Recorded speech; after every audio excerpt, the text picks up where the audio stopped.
अम्मा जी बड़ी जोरों की भूख लगी है, चलिए अब पहले कुछ खा लेते हैं। मेरा तो मैगी जैसा कुछ खाने का मन कर रहा है और मुझे तो अब उसकी खुशबू भी आने लगी है। बहू, तुझे मैगी की वो खुशबू वहाँ से आ रही है, वो देख वो ठेला। दोनों सास बहू सिर्फ 5 रुपए में मैगी बना कर देती हैं। क्या सिर्फ 5 रुपए में? भला ऐसा भी क्या है इसकी 5 रुपए की मैगी में? ऊपर से भीड़ तो देखो कितनी लगी है। हाँ, मैंने भी इनका नाम ही सुना है। चल आज चल कर खा भी लेते हैं।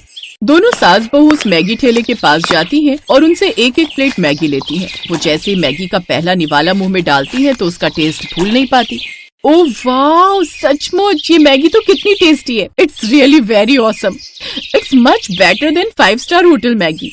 उसकी बात सुनकर उस ठेले पर काम कर रही बहू प्रीति उससे कहती है, thank you so much madam for your appreciation. Oh वाह, तुम तो बहुत ही अच्छी इंग्लिश बोलती हो। मतलब तुम पढ़ी लिखी हो तो फिर ये सब काम क्यों कर रही हो? तभी प्रीति की सास जानकी जो उसके बगल में ही खड़ी थी नितिका से कहती है, बेटी ये तो मेरी बहू की मजबूरी है, नहीं तो ये तो अच्छी पढ़ी लिखी लड़की है। कैसी मजबूरी? दरअसल मेरे पति को जुए की बुरी लत लग गई थी। एक रोज जब हम सब घर में थे तो मेरे पति भागते भागते मेरे पास आए। प्रीति, मुझे वो तुम्हारे कुछ गहने चाहिए होंगे। गहने? लेकिन क्यों? क्योंकि मैं उन गहनों को इन्वेस्ट करना चाहता हूँ, फिर हमारा खुद का कोई काम शुरू करना चाहता हूँ ताकि फिर हमें पापा की पेंशन पर ही गुजारा ना करना पड़े, और मैं अपने घर वालों की सारी शिकायतें भी खत्म कर दूंगा। ये तो अच्छी बात है जी, आप रुकिए, मैं अभी अपने गहने लेकर आई। प्रीति गहने लाकर अपने पति को दे देती है। ये लीजिए जी, भगवान करे आपका बिजनेस तरक्की पर पहुंचे। अपने पति पर भरोसा कर वो उसे गहने दे देती है। नितेश वो गहने लेकर चला जाता है और शाम तक घर नहीं लौटता। लेकिन शाम को कुछ गुंडे उनके घर आते हैं और सामान उठाकर फेंकने लगते हैं। अरे ये क्या कर रहे हो तुम लोग, और ये हमारा सामान यहाँ से उठाकर क्यों फेंक रहे हो? चुप कर बुढ़िया, तेरा बेटा ये घर जुए में हार चुका है, साथ ही उसने हमारे 4 लाख रुपए भी देने हैं। उसको बोल जल्दी से हमारे पैसे हमें दे। भगवान, हमारा बेटा जुआरी निकला, उसने तो हमें कहीं का नहीं छोड़ा। मैंने तुमसे पहले ही कहा था उस नालायक से इतनी संस्कारी लड़की की शादी मत करवाओ, लेकिन तुम सुनती कहाँ हो। इसमें किसी का क्या दोष बाबूजी, ये तो मेरी किस्मत थी। चलिए अब हमें ये घर छोड़ना होगा। वो बैग उठाकर सड़कों पर भटकने लगते हैं। सड़क पर पटरी किनारे काफी गरीब लोग लेटे हुए थे, तो वहीं कुछ न कुछ छोटा मोटा सामान बेचकर वो गुजारा भी कर रहे थे। भगवान ने ऐसा नालायक बेटा दिया जिसके कारण हमें बुढ़ापे में ये दिन देखने पड़ रहे हैं। इससे तो अच्छा होता कोई उस जैसी सामने वाली लड़की की तरह कोई होनहार लड़की दे देता, जो छोटा मोटा काम करके अपने परिवार का पेट तो पाल रही है। समझ नहीं आ रहा अब हम कहाँ जाएंगे। अगर आप दोनों को ऐतराज ना हो तो हम मेरे मायके चले। माँ बाबूजी के मरने के बाद वो घर खाली पड़ा है। उनकी इकलौती संतान होने के नाते मैं ही उनकी बेटा और बेटी थी। उस घर में रहेंगे तो मुझे लगेगा मेरे माँ बाबूजी के साथ ही रह रही हूँ। ठीक है बेटी, अब हमारे पास और कोई चारा भी नहीं है। अब वो अपने सास ससुर के साथ अपने मायके के कच्चे घर में रहने लगती है। प्रीति के ससुर की पेंशन बहुत कम थी, जिससे घर का गुजारा चलना मुश्किल हो रहा था। ऊपर से बुढ़ापे में दवाइयों का खर्चा वो अलग। मेरी पेंशन भी बहुत कम है, अब इतनी कम पेंशन में हम घर कैसे चलाएंगे? अब मुझे ही कुछ न कुछ करना होगा। फिर प्रीति नौकरी की तलाश करने जाती है, लेकिन एक्सपीरियंस न होने के कारण उसे कहीं भी नौकरी नहीं मिलती। एक रोज जब वो घर लौट रही होती है, तभी उसकी नजर सड़क किनारे खड़े ठेले वालों पर जाती है। ये आइडिया मेरे दिमाग में क्यों नहीं आया? लेकिन यहाँ तो मोमोज, समोसे, पकौड़े के ठेले हैं, फिर मैं कौन सा काम शुरू करूँ? वो ये सोच ही रही थी कि तभी उसकी नजर एक बच्चे पर जाती है जो अपनी माँ से मैगी खाने की जिद कर रहा था, लेकिन बाजार में कोई ठेला न होने के कारण वो मैगी नहीं खा पाता। प्रीति अब मैगी का ठेला खोलने की सोचती है। अब वो थोड़े से पैसे उधार लेकर खुद का मैगी का ठेला खोल लेती है, जिसमें वो मिक्स वेज मैगी, मसाला जीरा की छौंक वाली मैगी, ऐसी कई तरह की मैगी बनाकर बेचती है। उसकी मैगी की कीमत अलग अलग होती है। गर्मा गर्म मैगी सुनकर लोग उसके पास आने लगते हैं, जिससे उनकी आमदनी होने लगती है। लेकिन एक रोज प्रीति की नजर एक गरीब बच्ची पर जाती है जो दूर से खड़े होकर मैगी को देख रही थी। प्रीति उसके पास गई तो वो अपने हाथ की मुट्ठी खोलकर 5 रुपए आगे बढ़ाती है। मेरे पास तो सिर्फ 5 रुपए हैं, क्या आप इसमें मैगी दे देंगी? उसकी बातें सुनकर प्रीति की आंखों में आंसू आ गए और अब उसने फैसला किया कि वो 5 रुपए में मैगी बनाकर बेचेगी, ताकि गरीब लोग भी उसकी मैगी का स्वाद चख सके। उस दिन के बाद दोनों सास बहू ने 5 रुपए में मैगी बेचना शुरू कर दिया। अब तो उनके ग्राहक और भी बढ़ गए। अरे वाह, 5 रुपए में मैगी, चलो चलकर खाते हैं। अब कम से कम हम गरीबों को भी ये खाने को मिलेगी। अब वो अच्छी कमाई करती है। बस बहन, उसी दिन से हमने ये काम शुरू कर दिया। तुम्हारी मैगी का स्वाद तो बहुत ही अच्छा है। लगता है मुझे जिसकी तलाश थी वो मुझे मिल गई। क्या मतलब? मतलब मेरा शहर में एक बहुत ही बड़ा होटल है और उसमें मुझे मैगी नूडल्स बनाने के लिए कुक की जरूरत थी, इसीलिए मैं इस गांव में आई थी। तो क्या तुम मेरे उस होटल में मैगी बनाने का काम करोगी? इसके बदले तुम्हें महीने की 30,000 रुपए सैलरी दूंगी और रहने के लिए जगह अलग से। कहो तुम्हें ये ऑफर मंजूर है? ऐसा ऑफर कौन नहीं पाना चाहेगा, लेकिन मेरी एक शर्त है, मैं किसी की नौकरी नहीं करना चाहती। इसलिए मैं चाहती हूँ कि जो भी प्रॉफिट होगा उसका 50-50% शेयर करेंगे। साथ ही मैं अपने सास ससुर को अपने साथ ही रखूंगी, क्योंकि इनके अलावा मेरा कोई नहीं है। सच में तुम बहुत ही स्मार्ट हो। तुम्हारे साथ काम करने में मजा आएगा। मुझे ये शर्त मंजूर है। फिर बहुत जल्द प्रीति शहर शिफ्ट हो जाती है और नितिका के होटल में काम करने लगती है, जहां वो और भी 3 गुना ज्यादा कमाई करने लगती है। अब वो अपने सास ससुर के साथ खुशी खुशी अपना जीवन बिताती है।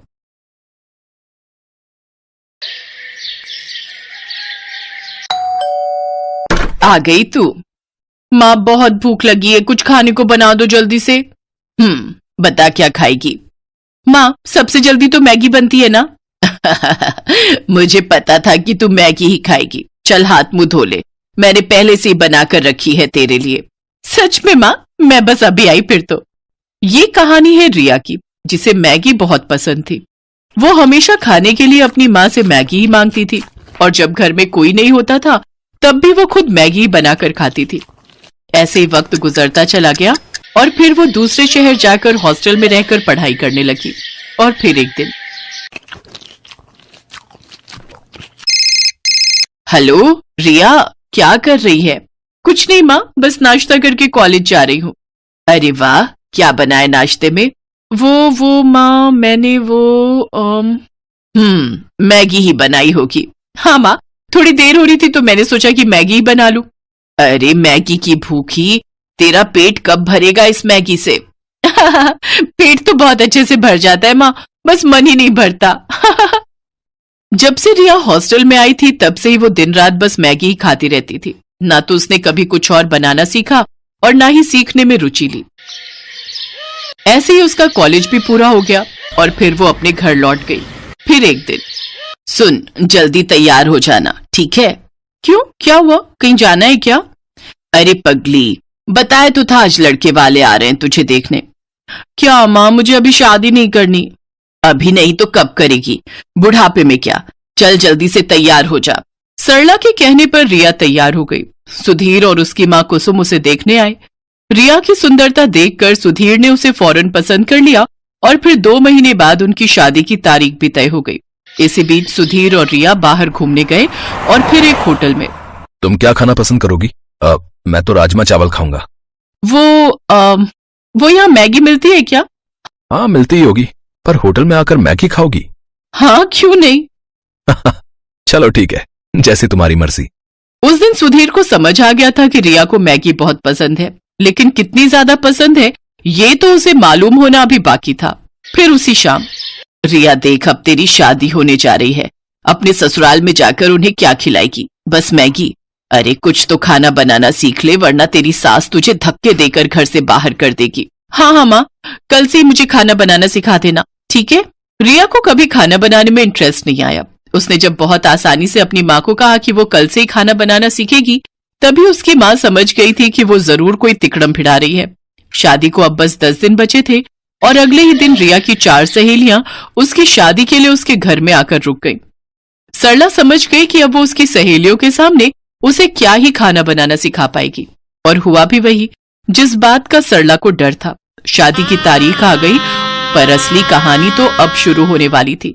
शादी के ठीक 2 दिन बाद, रिया बेटी यहाँ आओ।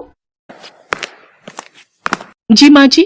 हमारे यहाँ रिवाज है कि नई बहू दूसरे दिन खाना बनाती है। आज सुधीर के फूफा जी और मौसा जी खाना खाने आएंगे, तो तुम एक काम करो, 3-4 तरह की बढ़िया सब्जी वगैरह बना लो। अगर तुम कहो तो मैं लग जाती हूँ तुम्हारे साथ। नहीं नहीं माँ जी, मैं कर लूंगी। रिया ने उस वक्त तो अपनी सास को हाँ बोल दिया, लेकिन अब उसकी हालत खराब हो रही थी, क्योंकि बचपन से उसने मैगी के अलावा कुछ और बनाना सीखा ही नहीं था। वो किचन में गई और झट से अपना फोन खोला और अलग अलग रेसिपीज खोलने लगी। उसने तय किया कि वो फोन से देखकर 3-4 तरह की डिश बना लेगी उसने खाना बनाना शुरू किया, लेकिन कुछ ही देर में उसके पसीने छूट गए। चावल जल चुके थे, मटर पनीर में मटर तो थे पर पनीर पूरा घुल चुका था। कढ़ी कच्ची थी और भिंडी में नमक तेज हो गया था। रिया समझ गई कि आज उसकी शामत आने वाली है। तभी बाहर से उसकी सास की आवाज आई, बेटा रिया, खाना बन गया हो तो ले आओ, सब लोग इंतजार कर रहे हैं। उसने झट से बर्तन गैस पर चढ़ाए और उनमें पानी उबलने के लिए रख दिया और ठीक 10 मिनट बाद वो खाने की टेबल पर उन्हीं बर्तनों को लेकर आई। अरे वाह, बहू ने तो काफी कुछ बना लिया। लाओ बेटा, बड़ी जोर की भूख लगी है।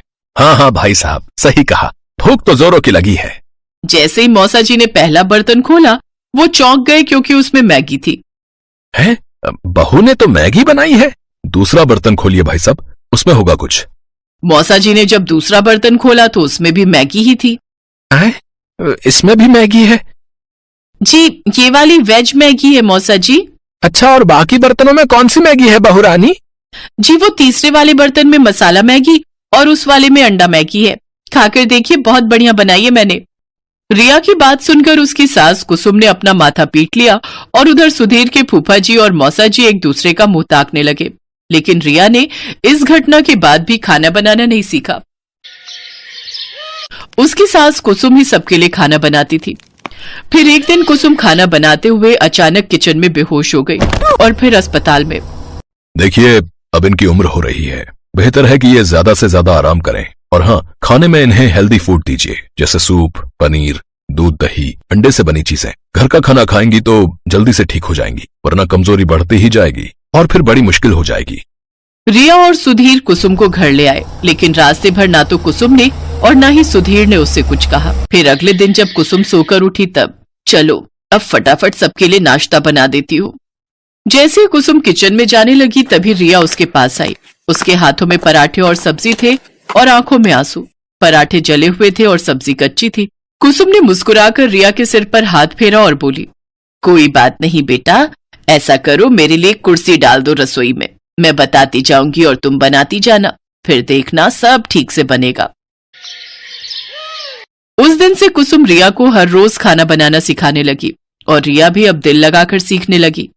6 महीनों तक रिया ने मैगी को हाथ तक नहीं लगाया और अब वो बहुत बढ़िया खाना बनाने लगी। उसकी सास कुसुम भी अब पहले से तंदुरुस्त हो गई थी।